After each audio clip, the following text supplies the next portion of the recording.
Kalau mazhab dalam akidah mazhabnya Asy'ari, kalau dalam fikih mazhab ada Syafi'i, ada Hanafi, Hambali, Maliki. Ngapain itu mazhab-mazhab itu? Kenapa harus bermazhab-mazhab kayak begitu? Harus nggak? Harus bermazhab nggak? Itu pertanyaan. Berkaitan bicara sekarang Islam, iman, ihsan, harus nggak kita bermazhab? Ya harus. Mana dalilnya? Aina dalil gitu pertanyaan sebagian orang itu. Mana dalilnya katanya kalau kita harus bermazhab? Ayo. Supaya sedikit ngaji ya saya bacakan kitab.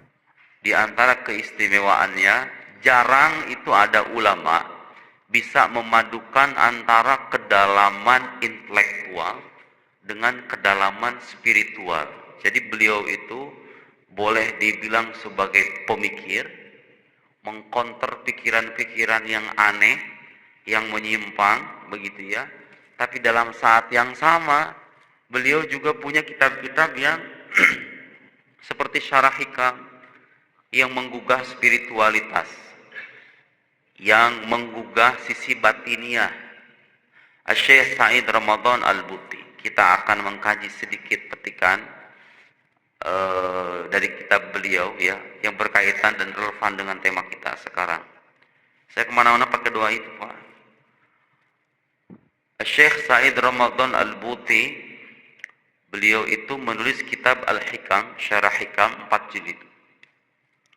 Pernah ditanya, kalau Anda dimintai penjelasan, mana kira-kira dari semua bukunya itu banyak. Kubrul Yaqiniyat, Al-Kauniyah, fi ilmil aqaid, dalam ilmu akidah. Ada min afdal, bahkan guru saya pernah bilang, hadal kitab kullu satrin fihi ilm. Jadi ada karya beliau namanya Kubro Al-Yaqiniyat Al-Kauniyat. Setahu saya belum diterjemahkan ya. La yujad terjemah sah? La yujad. Kullu satrin fihi alam. Setiap baris itu ada ilmu. Guru kami di Al-Azhar bilang begitu. Saking dalamnya. Ada lagi kitab beliau dalam bidang usul fiqh, dalam bidang fiqh dan lain-lain. Tapi kata beliau, kalau dimintai penjelasan mana di antara kitab-kitab Anda yang paling Anda cintai, jawabannya adalah Syarah Al-Hikam fi 4 mujalladat, 4 jilid. Itu Syarah Hikam terpanjang yang saya tahu untuk konteks kontemporer. Itu beliau tidak pernah menerima royalti sedikit pun dari kitab Hikam itu. Padahal itu kitab dijual di dunia Arab itu masyhurnya minta ampun. Jadi itu levelnya sudah bukan ya level internasional, bestseller internasional. Hampir sebagian besarnya katanya didonasikan untuk warga Palestina. Subhanallah. Selama hayatnya beliau itu tidak punya mobil. Rumah beliau sampai akhir hayat udah sepuh begitu, tetap tidak berpindah, tetap di lantai sekian berapa kan kalau di Arab itu rumah apartemen begitu ya, flat begitu.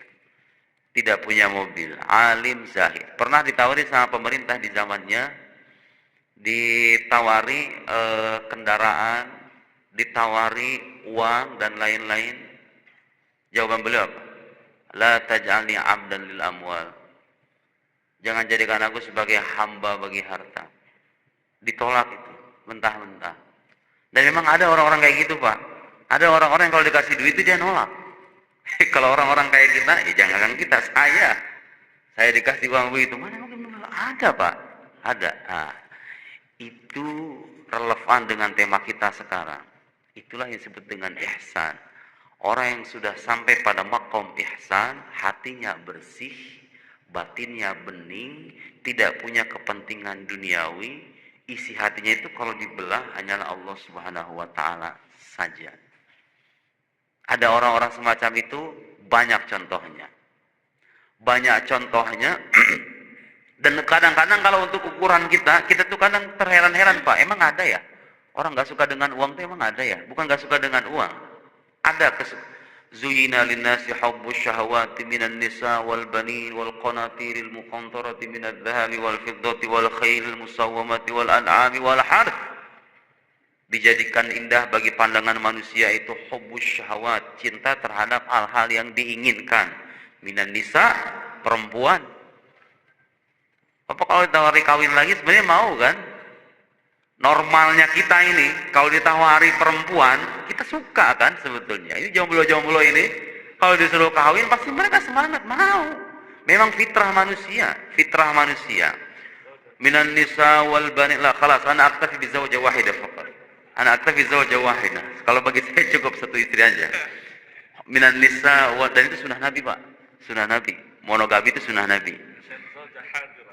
Yahtaj ila syarah hasan zawjah hadir. Karena istri saya hadir katanya. Enggak, khalas ana aktafi bi zawjah wahidah.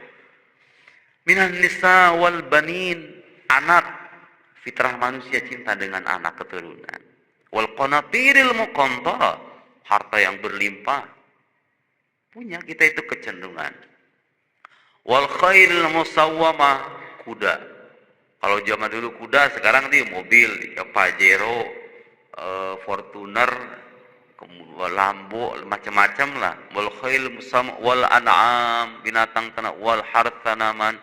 Tapi Quran selanjutnya mengingat dzalika mataul hayatid dunya. Itu kenikmatan dunia. Dunia itu dari kata minad danaa atau minad dunu. Dunu itu artinya pendek. Danaa artinya rendah. Jadi sejak awal aja nama dunia itu artinya itu rendah, Pak. Rendah, pendek, apalagi hina, begitu ya. Dani, syekh dani, danaa artinya kehinaan. Dunu artinya dekat. Jadi pendek sementara hina lagi dunia itu kenikmatan dunia sementara doang kata Quran. Dzalika mataul haq wallahu indahu husnul ma'ab. Selanjutnya diingat qul a'unabbiukum bi khairin min dzalikum. Mau enggak aku kabarkan dengan sesuatu yang lebih baik dari semua itu? Dan lebih baik dari perempuan, lebih baik dari uang, lebih baik dari segala-galanya yang tadi disebutkan ini. Qul a'unabbiukum bi khairin min dzalikum lilladzina taqaw inda rabbihim jannatun tajri min tahtiha al-anhar khalidina fiha qalla fiha wa azwajun mutahhara wa ridwanun minallah, dapat keridhaan dari Allah. Jadi Al-Qur'anul Karim, agama Islam itu datang bukan untuk menghempaskan atau membunuh nafsu manusia, tapi datang untuk mengatur, mendidik, karena itu adalah asas dari keteraturan hidup, baik pribadi maupun keluarga maupun bangsa. Sekarang kalau kita amati satu persatu kasus berita apapun itu yang sampai di laptop, di gadget kita itu, Bapak kalau cek satu persatu itu rata-rata berakar pada satu sebab, itu tidak terkendalinya hawa nafsu kan sebetulnya.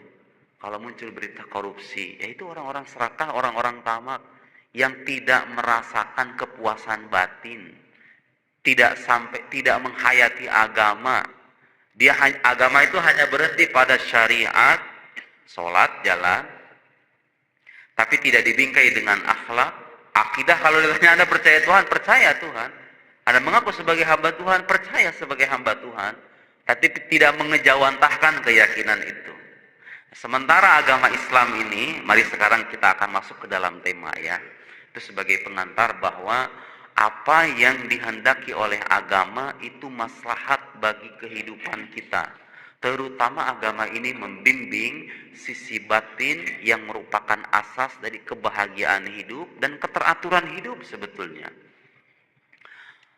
Nabi Shallallahu Alaihi Wasallam dalam hadis yang masyhur, dalam hadis Jibril, sering dikenal dengan hadis Jibril karena di dalam hadis itu dikisahkan malaikat Jibril. Ini riwayat dari Sayyidina Umar ibn Al-Khattab. Bainama nahnu julusun inda Rasulillah sallallahu alaihi wasallam ittala alaina rajulun syadid bayadith thiyab syadid sawadis sa'at la yura alaihi asarus safar wa la ya'rifu minna ahad. Waktu kami duduk bersama Nabi, datang seorang laki-laki yang pakaiannya sangat putih, rambutnya sangat hitam. Kita juga nggak ada yang kenal sama laki-laki itu. Fajahat tajalasa ilan Nabi, sampai kemudian beliau duduk di hadapan Nabi. Wa wadoa fa'asnada rukbataihi ila rukbataihi. Beliau kemudian mendempetkan atau menyandarkan apa ini Ustaz namanya? Lututnya ke lutut Nabi. Wa wadoa kafaihi ala fakhidaihi.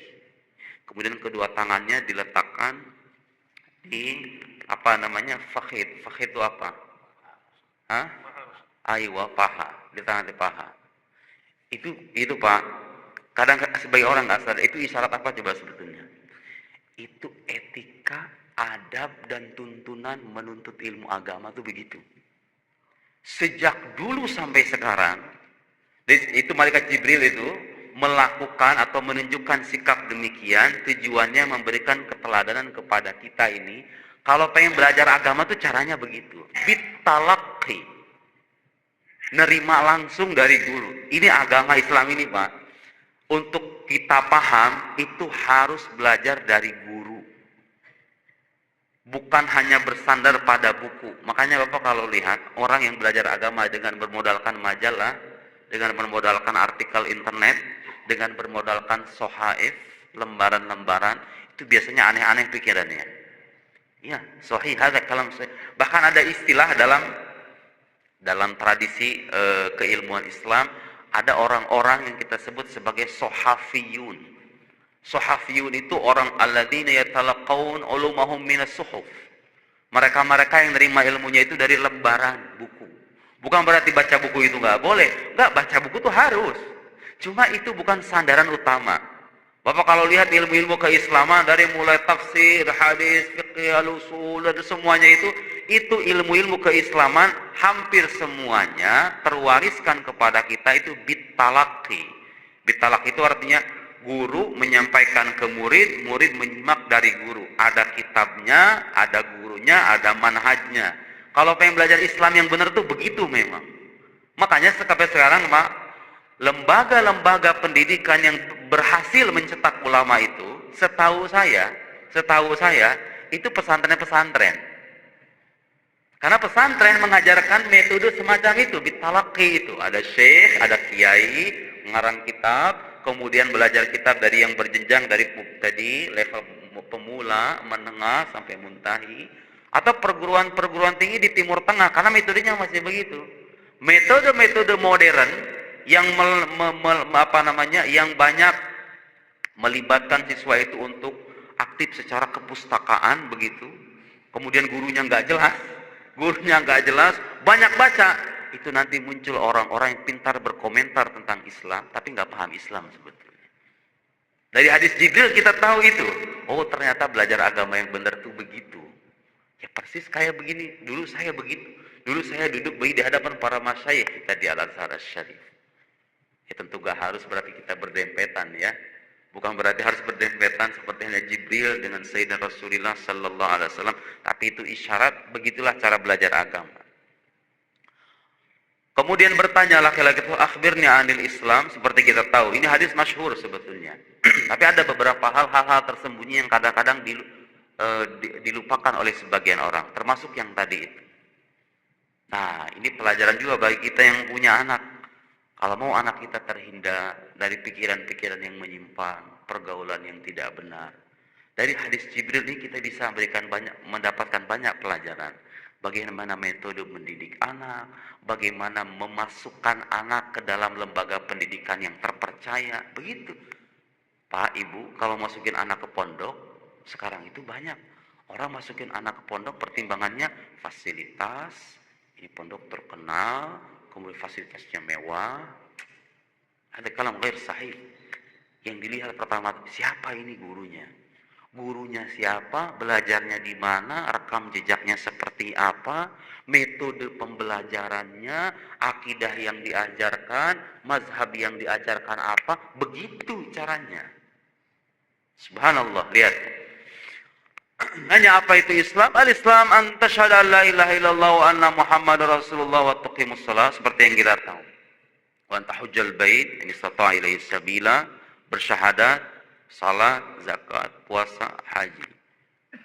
Kemudian mal iman, akhbirna anil iman. Al-iman an tu'mina billah wa malaikatihi wa kutubihi wa rusulihi wal yawmil wa tu'minu bil qadar khairihi wa syarrihi. Wa mal ihsan, apa itu ihsan? An ta'budallaha ka'annaka tara fa illam takun tara fa innahu yara. Ada yang keempat, Pak. Jadi pilar agama Islam ini teringkas dalam 3 aspek tadi. Agama ini datang mengatur sisi lahiriah manusia, tindak tanduk kehidupan kita, Sholat kita, ibadah kita, muamalah kita, begitu ya. Lahir nanti ilmu dari yang bagian pertama mal Islam itu, lahir ilmu namanya ilmu fikih. Mengatur cara orang sholat, cara orang puasa, cara orang haji. Tapi kan nggak cukup. Kita beragama kalau sampai di situ doang kan nggak cukup sebetulnya. Agama itu kan nggak cuma ritual. Nah, ketika bertanya mal iman, apa itu iman? Lahir nanti ilmu namanya akidah, ilmu tauhid, ilmu kalam, ilmu usuluddin, kulluha bima'nan wahid. Ilmu yang basang dasar-dasar keyakinan. Begitu ngajarin agama itu.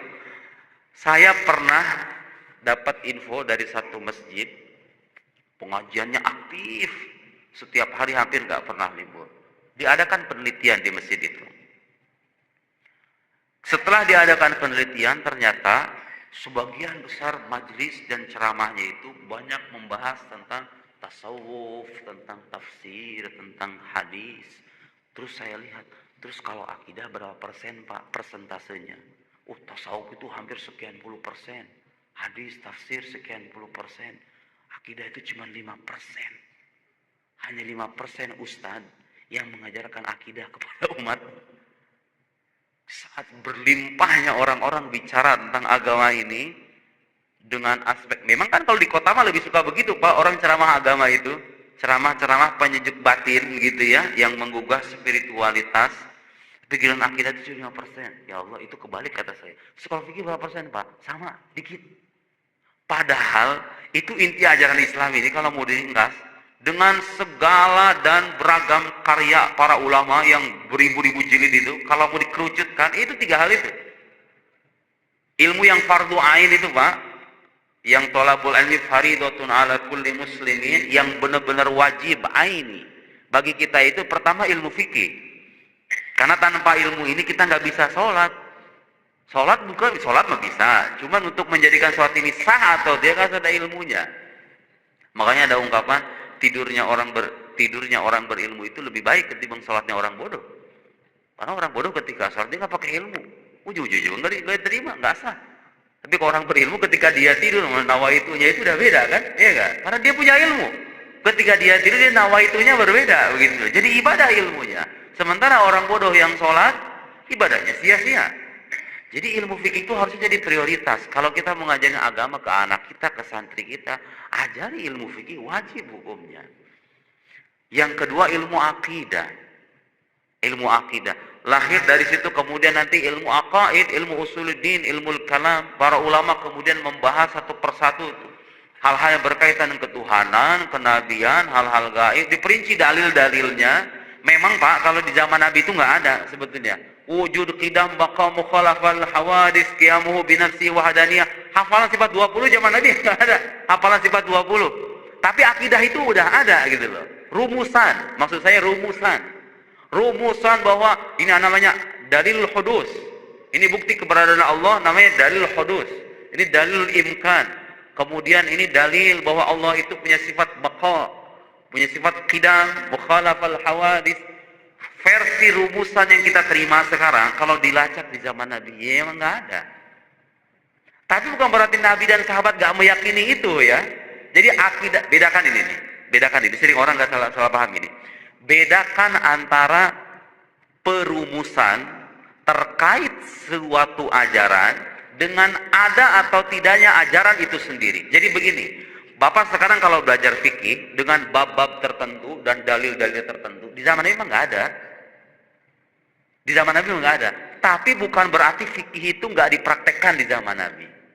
Akidah yang kita terima sekarang, yang dari Ummul Barahin, Jauharatut Tauhid, Al-Kharid Al-Bahiyah, yang kita pelajari itu akidah Ahlus Sunnah dengan versi rumusan yang udah tertata rapi itu, memang kalau dicari di zaman Nabi memang nggak ada.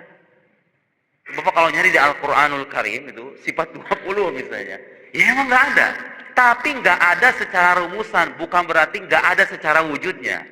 Nabi sejak dulu akidahnya itu sama Pak, sama kayak kita. Allah itu tidak bermula, Allah itu tidak berakhir, Allah itu beda dengan makhluk. Cuma rumusan-rumusan ini munculnya belakangan. Dirumuskan sama siapa? Sama ulama-ulama yang lebih paham tentang Islam. Mereka itu berijtihad, memudahkan. Saya sering ngasih permisalan begini. Itu Quran, Sunnah. Untuk kita paham perlu sekian banyak alat. Mereka itu memasak istilahnya, ulama kita itu. Anggaplah misalnya, mungkin ini permisalan tidak sepenuhnya tepat. Anggaplah itu bahan mentah. Kayak ada masakan, Pak. Sayuran, ya brokoli, ya tempe, ya tahu. Seret, ini bahan mentah. Kalau kita makan langsung kan nggak enak, Pak, sebetulnya bahan mentah ini. Terus gimana caranya supaya enak? Dimasak. Dimasak. Nah, Quran sunnah itu anggaplah kita anggap sebagai bahan mentah itu. Kemudian diolah. Nah, kita ini yang hidup abad 21 ini tuh ada kitab fulan. Ada kitab fulan, ada kitab fulan. Ada mazhab-mazhab. Ada mazhab fiqih, ada mazhab aqidah, mazhab Syafi'i, Hanafi, Hambali, Maliki. Itu mana yang benar itu? Mazhab Syafi'i, Hanafi, Maliki, Hambali. Terus suka ada pertanyaan begini, emang kalau Abu Bakar Umar itu mazhabnya Syafi'i? Mazhabnya Mazhabnya Abu Hanifah katanya, ngapain kita bermazhab? Mending kita ikut Al-Quran dan Sunnah. La haula wa la quwwata illa billah. Ada kalam jahil. Wallahi ada kalam jahil.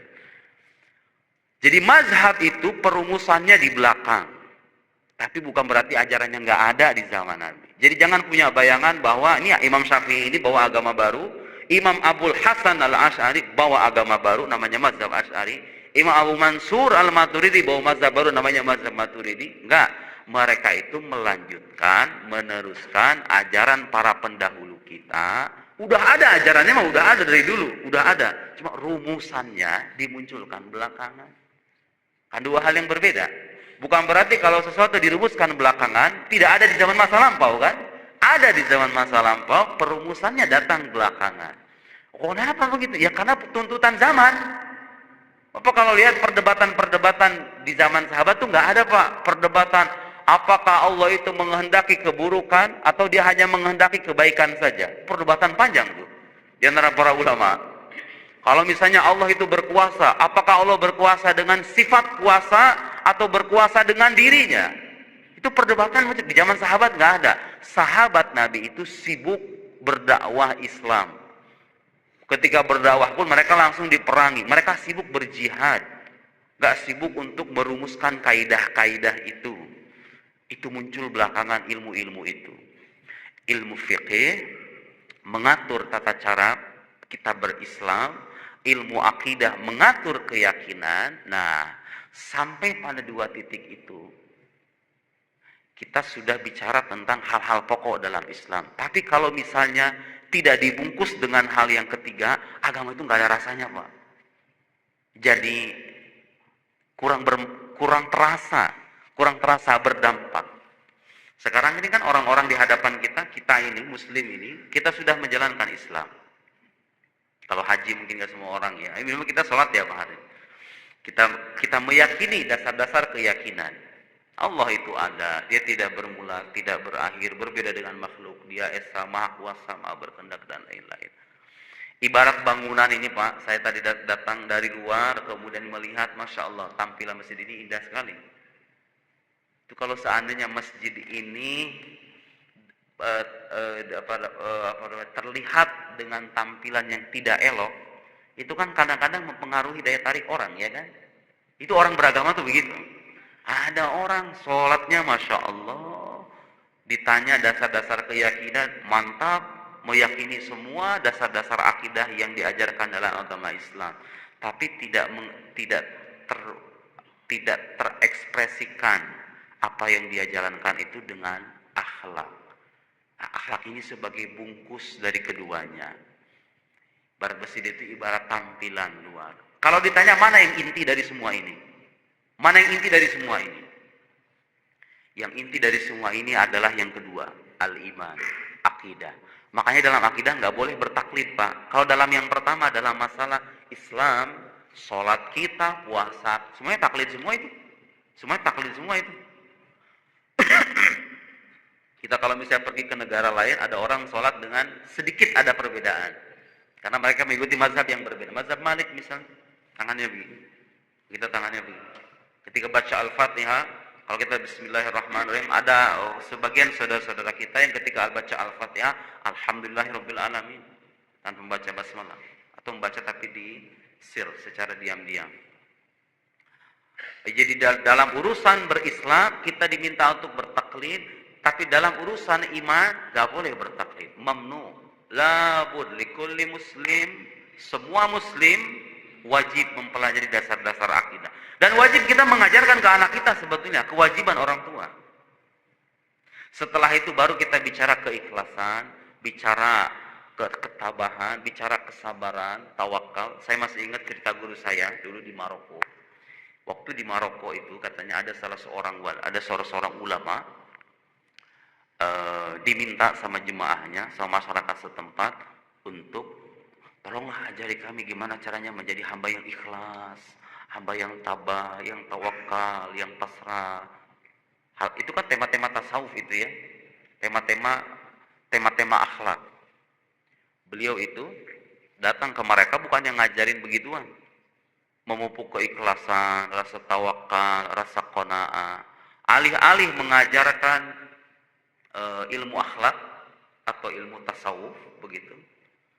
Beliau itu malah menulis kitab isinya itu fikih jual beli. Fikih jual beli. Bukan ini yang kita minta. Kita pengen Anda itu mengajari kami mendekatkan diri kepada Allah, bertawakal, qanaah, ridho dengan semua ketetapan. Itu yang kita butuhkan. Ngarang kita fikih jual beli. Diajarin itu ke mereka. Kenapa itu katanya begitu? Kenapa beliau itu melakukan hal semacam itu? Jawabannya, bagaimana saya mengajari Anda mendekatkan diri kepada Tuhan, sementara masih banyak praktek jual beli yang haram yang Anda lakukan. Gak ada gunanya. Kita loncat langsung ke makom ihsan tanpa tahakkuk bil Islam, tanpa menjalankan Islam dengan baik, menghindari keharaman. Sekarang kan ada orang-orang semacam itu, nggak peduli duitnya dari mana, yang penting sholat, gue jadi orang baik, selesai. Salah. Syariat itu harus dikukuhkan terlebih dulu sebelum kita bicara hakikat. Sebelum kita bicara bagaimana, saya dulu di daerah Tegal Pak, ada seorang kiai. Itu lihat orang, kalau ulama itu kadang namanya ulama ya, sudut pandangnya beda sama kita. Ada kiai namanya Kiai Asmawi. Kiai Asmawi itu orang Tegal. Beliau itu sekarang usianya hampir 90 tahun. Mengajar dari usia 30. Ini saya info dari sopir pribadinya langsung. Dari orang terdekatnya yang bawa kemana-mana, yang bawa beliau kemana-mana. Dari usia 30 tahun sampai 90 tahun sampai sekarang masih hidup orangnya. 60 tahun Pak, dari Tegal ke Jakarta itu beliau ngajar. Perjalanan 4 jam, pulang balik artinya 8 jam. Malam Selasa seingat saya majelisnya itu. Jadi kalau datang ke Jakarta, beliau itu punya murid-murid di daerah Pisangan sana. Itu murid-murid sekarang yang beliau ajari itu bukan murid-muridnya lagi, itu anak dari para muridnya dulu. Jadi murid-muridnya beliau itu udah pada nggak ada. Sekarang anak-anaknya itu ada dari daerah Bogor, daerah Bekasi, dari daerah mana-mana begitu datang ke sana. Bapak tahu nggak yang diajarkan selama 60 tahun itu apa coba? Subhanallah, saya aja sampai geleng-geleng kepala itu. Udah sepuh, masih kuat gitu loh. Naik mobil 4 jam, disopirin sama anaknya kadang-kadang. 4 jam, 8 jam. Jadi beliau datang ke majelis nih. 2 jam ngajar, jam 11-nya itu udah balik lagi ke Tegal. Subhanallah. Kharq lil ada kata saya ini. Ya ada kharq lil ada, ini gak biasa ini orang kayak begini. Selama 60 tahun Pak, ngajarin umat, ngajarin orang-orang itu. Mau di kampungnya, mau di Jakarta, ngajarin satu kitab aja. Gak pernah diganti-ganti. Nama kitabnya Ummul Barohin. Kitab tentang akidah. Kenapa seserius? Saya alhamdulillah, saya punya buku yang mensyarah kitab itu. Bisa dicari di internet ya. Dasar-dasar akidah Ahlussunnah itu syarah atas Ummul Barohin. Saya merasa malu. Saya kadang-kadang ada rasa bosan gitu ngajarin santri gitu, sekali 2 kali. Subhanallah, 60 tahun ngajari agama, fokus ngajar kitab itu aja. Ngajar akidah doang. Gak ngajar yang lain-lain. Saya nanya maksudnya, itu gak pernah diganti Pak kitabnya? Gak pernah diganti. Pokoknya itu aja. Hatam balik lagi, itu ada kitabnya itu. Hatam balik lagi, hatam balik lagi, hatam balik lagi 60 tahun. Jawabannya apa katanya? Kenapa serius itu? Ini kita latihan sebelum ketemu sama malaikat. Kan yang pertama kali ditanya dari malaikat ke kita, pertanyaan pertama kan man rabbuk? Tuhan kamu siapa? Nah, orang zaman sekarang itu kadang-kadang melupakan ini nih, bahwa iman itu menyangkut hal yang paling mendasar dalam agama kita, yang nggak boleh ikut-ikutan, harus kita pelajari. Harus kita pelajari, harus kita pahami. Minimal kalau ditanya sama orang, kamu percaya Tuhan tuh kenapa? Saya tahu jawabannya. Mau percaya Nabi Muhammad sebagai Nabi, apa alasannya? Tahu jawabannya. Kamu percaya surga neraka, padahal kamu nggak pernah melihat, tahu alasannya. Itu hukumnya fardu ain, Ibu. Itu hukumnya fardu ain, Pak. Hukumnya fardu ain. Lihat, ada orang seserius itu. Ulama tahu kedudukan ilmu ini dalam agama Islam. Subhanallah, diajarkan sampai detik ini. Subhanallah. Muncul nanti ulama aqaid, ulama kalam, mutakallimun yang membahas tentang iman ini nih. Dari itu tadi berjilid-jilid, Pak. Ya kalau orang-orang kayak kita nggak perlulah mendalami kitab yang berjilid-jilid itu. Itu tugasnya akademisi, tugasnya mahasiswa, tugasnya anak bapak kalau kuliah di Al-Azhar, kalau kuliah di Maroko, kuliah di mana-mana, silahkan ajari kitab itu. Pelajari kitab itu. Setelah iman, Islam, ihsan ini nanti muncul satu ilmu namanya ilmu tasawuf. Sebagian orang nggak suka dengan nama tasawuf. Sebagian orang menganggap tasawuf itu ya bid'ah. Itu tadi. Kalau kita paham apa yang saya sampaikan tadi, nama tasawuf itu nggak ada di zaman Nabi. Yes, tidak ada tasawuf dengan nama tasawuf di zaman itu nggak ada. Tapi bukan berarti ajaran tasawuf itu nggak ada di zaman Nabi. Ajarannya ada, rumusannya belakangan gitu loh. Kenapa tasawuf itu katanya kalau tasawuf yang benar tasawufnya Imam Ghazali, kalau mazhab dalam akidah mazhabnya Asy'ari, kalau dalam fikih mazhab ada Syafi'i, ada Hanafi, Hambali, Maliki. Ngapain itu mazhab-mazhab itu? Kenapa harus bermazhab-mazhab kayak begitu? Ya mungkin sebagian di antara kita nggak perlu penjelasan begini, tapi banyak orang di luar sana masih perlu penjelasan itu. Ngapain itu mazhab? Kalau dalam fikih, tadi kita bicara Islam, muncul ilmu fikih, lahir mazhab-mazhab. Dan bicara iman, muncul ilmu namanya ilmu akidah, lahir mazhab-mazhab. Ada mazhab Asy'ari, mazhab Maturidi, ada Mu'tazilah, ada Salafiyah, ada Syiah, dan lain-lain. Kemudian kalau kita bicara tasawuf, ada tarekat-tarekat, Pak. Ada tarekat Syadzuliyah, tarekat Rifaiyah, ada Suqiyah, tarekat Tijaniyah, Qadiriyah. Aywa, fi turuq katsira.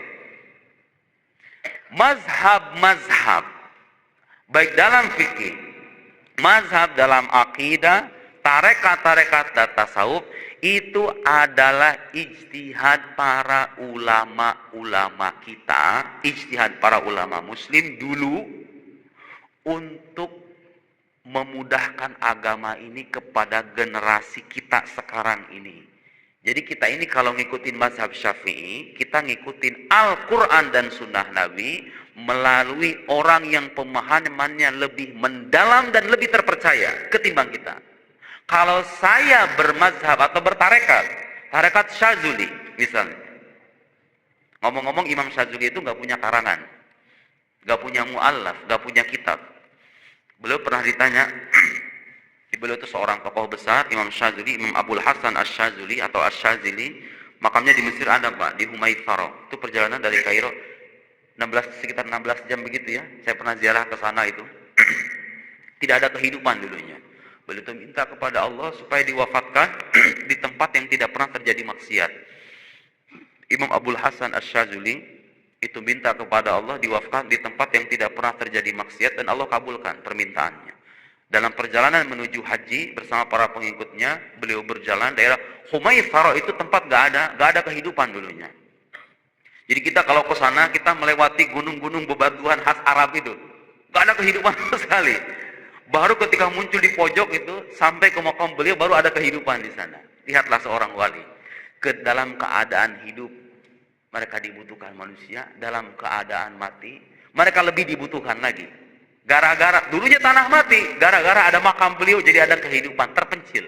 Namanya Humaitaro. Imam Abul Hasan tidak meninggalkan karangan, tapi beliau punya murid banyak. Di antara muridnya yang pasti dikenal sama orang Indonesia, generasi setelah beliau, tentunya bukan murid langsung ya, Imam Ibn Athaillah As-Sakandari. Itu termasuk karena beliau benar murid Abul Abbas, muridnya Imam Abul Hasan Asyadzili. Jadi sanad tarekatnya yang punya kitab hikam. Kitab hikam. Imam Abul Hasan gak punya karangan, tapi beliau mengatakan kutubi ashabi. Kitab-kitabku adalah para sahabatku. Dilanjutkan itu ajaran tasawuf beliau itu sama murid-muridnya. Murid-muridnya mengajarkan ke murid-muridnya. Murid-muridnya ini ngarang kitab-kitab. Ngarang kitab hikam, ngarang kitab fulan, kitab-kitab. Kitab ini diajarkan lagi ke murid-muridnya. Nanti muncul lagi karangan-karangan. Ada koreksi, ada penambahan. Lahirlah tarekat namanya Syadzuliyah. Mazhab Syafi'i juga gitu. Sekarang ini Pak, kalau kita tanya sama ahli-ahli fikih, kalau saya pengen tahu mazhab Syafi'i, langsung baca kitabnya Imam Syafi'i? Enggak. Saya enggak menemukan ahli fikih yang kalau ada orang awam, saya pengen belajar Ustadz mazhab Syafi'i, disuruh membaca kitab misalnya. Enggak ada itu. Pasti awal-awal itu disuruh baca apa? Matan Takrib, Fathul Qorib, Al-Iqna, itu kan? Kemudian Hasyah Bayyuri, nanti muncul kemudian Minhajut Thalibin dan lain-lain. Kenapa harus dari situ? Ya karena itu versi yang sudah disederhanakan. Jadi agama yang kita terima sekarang dengan mazhab-mazhabnya itu Islam versi Islam yang sudah disederhanakan. Supaya kita paham agama ini dengan baik. Karena kalau langsung merujuk Al-Quran dan Sunnah, kita nggak bisa. Nanti kalau udah selesai kitab-kitab itu tuh, baru langsung ke Nanti belakangan itu. Ini bukan levelnya kita baca kitab Imam Syafi'i itu. Bukan levelnya kita. Itu ulama Imam Syafi'i mengarang kitab, mengajarkan ke murid-muridnya. Beliau punya murid Al-Buaiti, Al-Muzani. Nanti itu diajar sama Imam Nawawi, Imam Ramli, Imam Rafi'i, Imam Fulan. Diwariskan ke murid-muridnya, lahir mazhab. Beliau sendiri nggak bilang sama orang-orang, hai semua berkumpul. Aku ingin mendirikan mazhab namanya Syafi'i. Karena mazhab Imam Asy'ari termasuk. Imam Abul Hasan Al-Asy'ari gak bilang ke orang-orang, aku ingin mendirikan mazhab namanya Asy'ari. Enggak. Imam Abul Hasan Asyadzili atau Imam Abu Hamid Al-Ghazali tidak mempromosikan ke orang ini tasawuf versi Al-Ghazali. Tidak. Itu dimunculkan, mazhab itu muncul setelah semuanya komplit. Kaidah-kaidah keilmuannya, pemahaman ulama terwariskan dari satu generasi ke generasi yang lain. Terjadi perbedaan pendapat kadang-kadang antara ulama mazhab, antara Imam Syafi'i dengan Imam Nawawi, antara Imam Abul Hasan Al-Asy'ari dengan Imam Ar-Razi. Terjadi itu dalam mazhab. Terjadi itu dalam mazhab. Kenapa harus begitu? Karena zaman terus berubah. Tuntutan umat senantiasa berkembang. Apa yang dibutuhkan sama orang dulu boleh jadi nggak butuh bagi orang zaman sekarang. Saya dulu waktu di Al-Azhar belajar kitab akidah 8 jilid Pak, kayak gini. Syarah Mawaqif. Kemudian syarah Maqasid. Itu syarah Mawaqif 8 jilid segini nih, juga betapa kayanya itu ilmu khazanah keilmuan 8 jilid. Itu jilid 1 sampai jilid 6 itu bukan membahas akidah, membahas filsafat. Baru jilid 7 di jilid ke-8 baru bicara ketuhanan, bicara kenabian. Jilid 7 di jilid ke-8. Zaman sekarang orang udah nggak perlu tuh pembahasan filsafat begitu. Sebagiannya ya, sebagian masih perlu, sebagiannya lagi enggak. Tapi bukan berarti kita kesampingan, tetap dipelajari. Tapi kita harus tahu perkembangan zaman. Dulu di zaman beliau nulis kitab itu, orang butuh itu. Di zaman Imam Abul Hasan Al-Asy'ari nggak ada pembahasan yang rumit semacam itu. Atau di zaman sebelum Imam Abul Hasan Al-Asy'ari, di zaman salafus soleh, apalagi di zaman sahabat, nggak perlu ada pembahasan yang panjang lebar semacam itu. Karena sahabat-sahabat dulu ketika Nabi mengajarkan, mereka langsung menerima, selesai. Nah, muncul perkembangan zaman, ada orang-orang non-muslim meragukan agama Islam, harus ada bantahan atas bantahan, kaidah-kaidah keilmuan dikembangkan, lahir kitab-kitab, lahir mazhab namanya Asy'ari, lahir mazhab namanya Syafi'i, lahir mazhab, lahir tarekat namanya tarekat Qadiriyah, Naqsyabandiyah, Syadzuliyah dan lain. Itu ijtihad para ulama. Harus nggak? Harus diambil nggak? Harus nggak? Harus bermazhab nggak? Itu pertanyaan. Berkaitan bicara sekarang Islam, iman, ihsan, harus nggak kita bermazhab? Ya harus. Mana dalilnya? Aina dalil gitu pertanyaan sebagian orang itu. Mana dalilnya katanya kalau kita harus bermazhab? Ayo. Supaya sedikit ngaji ya, saya bacakan kitab dari ulama yang tadi saya sebut namanya, Syekh Sa'id Ramadan Al-Buti rahimahullah. Jadi kadang-kadang kita menjumpai nih sebagian orang yang kalau tidak menemukan suatu ungkapan harus bermazhab. Dilihat di Quran, oh, nggak ada nih harus bermazhab gitu. Dengan begitu polosnya, menemu ungkapan Allah Subhanahu wa Ta'ala tidak bertempat, dilihat di Qurannya, nggak ada nih di Quran. Jadi istilah nggak ada di Al-Quran itu redaksinya nggak ada di Quran gitu. Jadi nggak sepolos itu ya.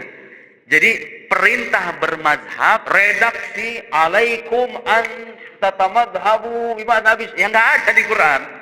Tapi pesan intinya ada di Al-Quranul Karim. Syekh Sa'id Ramadan Al-Buti, beliau mengarang kitab bahkan judulnya itu Al-Madhabiyah, Akhtar Bid'ah Tuhaddid Asy-Syari'ah Al-Islamiyah. Anti mazhab.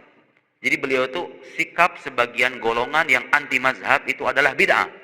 Bid'ah yang dapat menghancurkan syariat Islam, mengancam syariat Islam.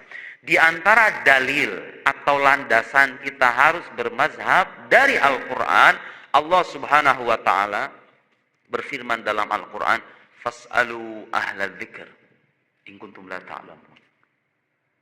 Bertanyalah kepada ahlul dzikr, ahlul ilm, kepada ulama, kalau kalian nggak tahu. Tahu setelah itu beliau mengomentari apa? Dengarkan ini Pak, perkataan. Jadi kalau ditanya mana bermazhab itu dari Al-Quran itu, Al-Quran memerintahkan kepada kita, kalau kita nggak tahu, tanya sama ahlinya. Dan saya kira itu sangat logis sekali. Di mana-mana kita kalau bicara disiplin keilmuan, kedokteran, ilmu agama, kalau pengen tahu ini benar atau salah, tanya ahlinya.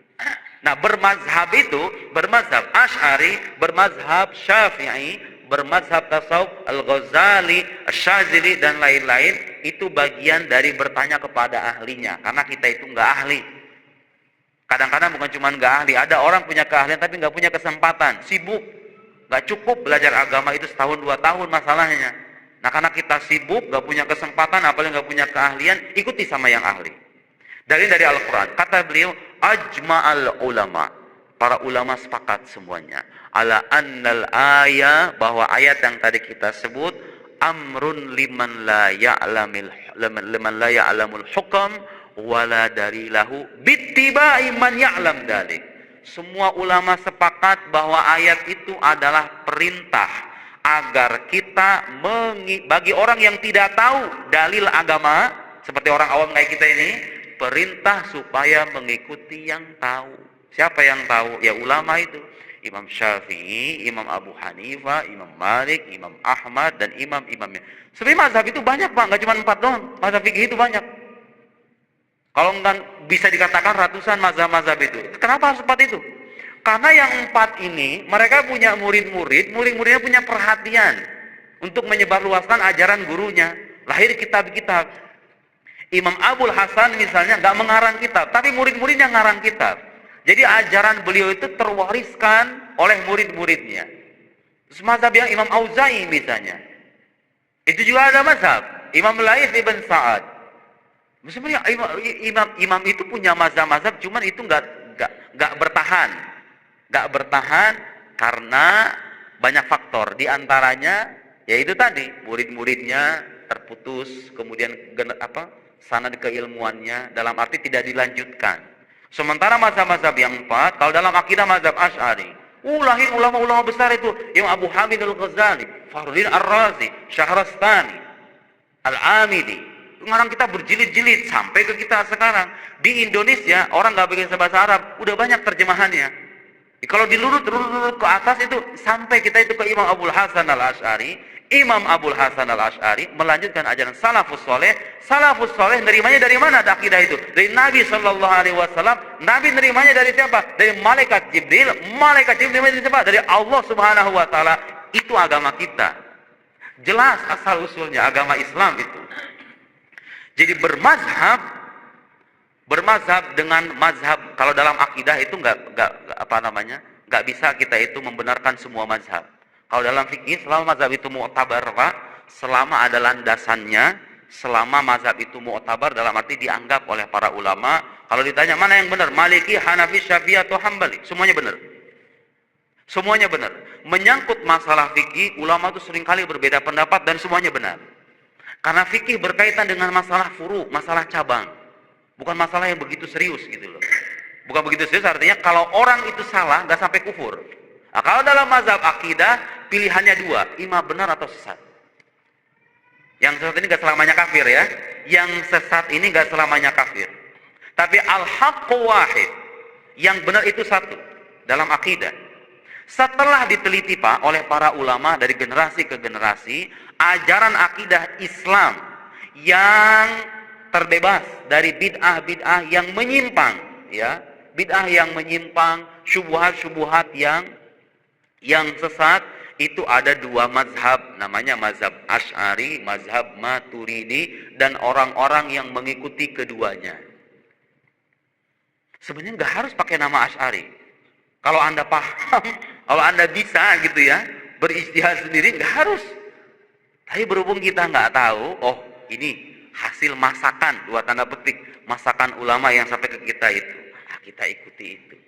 Dengan belajar tentunya, tetap harus dengan dipelajari, bukan ikuti selesai taklid. Enggak, kalau dalam akidah itu harus dipelajari.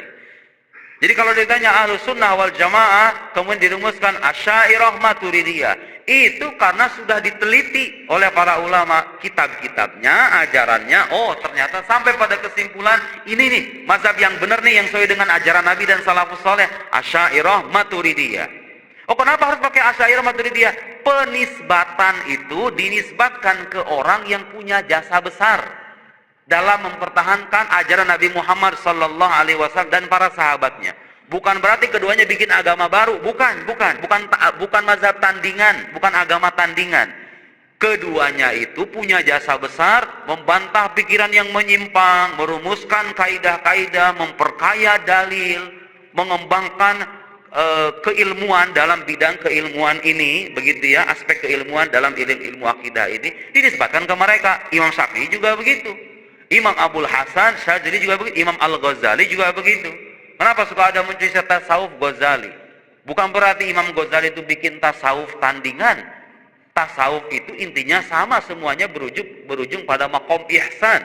Imam Ghazali punya jasa untuk merumuskan tasawuf itu dengan sedemikian matang. Dalam kitab Ihya Ulumuddin, ada kitab Bidayatul Hidayah, Minhajul Abidin, kitab fulan, disebutlah tasawufnya Ghazali. Semua ini nih, mazhab Syafi'i, mazhab Asy'ari, tasawuf Ghazali, atau tasawuf Abul Hasan Syadzili, semuanya merujuk pada sumber yang sama, Al-Quran dan Sunnah Nabi Muhammad sallallahu alaihi wasallam. انظر الساعة الساعة 6 ونصف صح؟ نفتح باب السؤال. أيوة سنفتح باب الأسئلة لو وجد سؤال. Saya kira itu cukup ya sebagai pembekalan minimal untuk diri kita dan orang-orang sekitar kita. Karena sekarang zaman fitnah, Pak, Nabi dulu udah mengabarkan, saya ati alan nasi zaman. Dulu Nabi sama sahabatnya bilang begini, innakum fi zaman kathirun fuqaha'uhu qalilun khutoba'uhu. Kalian ini wahai sahabat-sahabatku, ada pada zaman di mana ahli agamanya banyak, para pengkhotbahnya sedikit. Wa sayati 'alan nasi zaman qalilun fuqaha'uhu kathirun khutoba'uhu. Nanti akan ada masa, kata Nabi, masa kita sekarang nih kayaknya. Bukan kayaknya Pak, ini udah nyata. Masa kita sekarang ini ahli agamanya dikit, yang khotbahnya banyak, yang bikin channel YouTube-nya seabrek-abrek, ngomong agama cas-cesos kesana kemari. Dilihat dari mana ini ustadz sebetulnya, bukan ustadz ternyata, bahasa Arab saja tidak bisa, tapi diikuti masya Allah oleh jutaan orang. Lihat, Nabi udah tahu nasihat Nabi Pak di zaman kita ini. Kalau di zaman sahabat dulu ulamanya banyak, yang ngomongnya dikit. Kata Nabi kalau zaman dulu al-amal fil khairun minal ilm. Amal soleh di zaman Nabi lebih baik ketimbang ilmu. Gak usah nyari ilmu, orang ahli ilmu udah banyak soalnya. Gak usah sibuk-sibuk belajar gitu maksudnya. Makanya ilmu keislaman itu rata-rata munculnya belakangan Pak. Dirumuskannya belakangan. Karena zaman Nabi dulu itu orang berilmunya udah, mereka itu beragama langsung mempraktekkan agama gitu. Gak sibuk berdebat. Sahabat dulu. Di zaman kita sekarang, di saat orang agamanya, ahli agamanya sedikit, para pengkhotbahnya banyak, seabrek-abrek, kata Nabi apa? Al-ilm fihi khairun minal amal.